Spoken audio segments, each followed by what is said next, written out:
केंद्रीय मंत्री रक्षा खडसे यांच्या पेट्रोल पंपावर दरोडा पडला। कर्मचाऱ्याच्या डोक्याला बंदूक लावत आणि केबिनची तोडफोड करत चोरट्यांनी पैसे पळवले। एवढंच नाही तर सीसीटीव्हीचा डीव्हीआरही चोरटे घेऊन गेले। रक्षा खडसे यांच्या पेट्रोल पंपावर नेमकं काय घडलं पाहूया।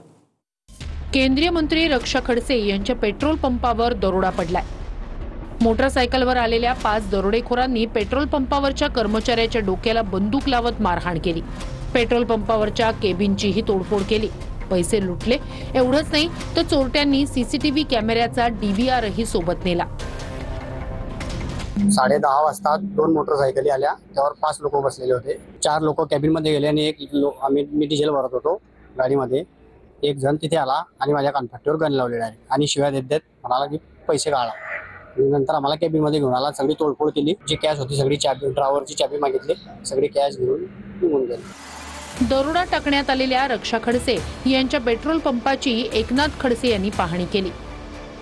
केंद्रीय मंत्रीच सुरक्षित नाही तर इतरांचं काय, असा सवाल खडसे यांनी केलाय। या जिल्ह्यातली कायदा व्यवस्था किती बिघडलेली आहे याचं उत्कृष्ट प्रतीक आहे। इथं केंद्रीय मंत्र्यांची मालमत्ता सुरक्षित नाहीये तर सर्वसामान्य माणसाची काय अवस्था असेल हे आपण समजू शकतो। याच्याकडे विशेष लक्ष द्यावं अशी पोलिसांना माझी आग्रहाची विनंती आहे।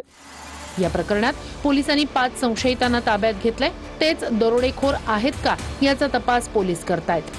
BNS 310 आणि आर्म ऍक्ट अंतर्गत गुन्हा दाखल केलेला आहे। त्यांच्या शोधासाठी स्थानिक गुन्हे शाखेची टीम तयार करण्यात आलेली आहे। आजूबाजूचे पोलीस स्टेशन आहे तिथल्या DB टीम देखील याच्यामध्ये शोध घेत आहे। लवकरच ते गुन्हा डिटेक्ट करण्यासाठी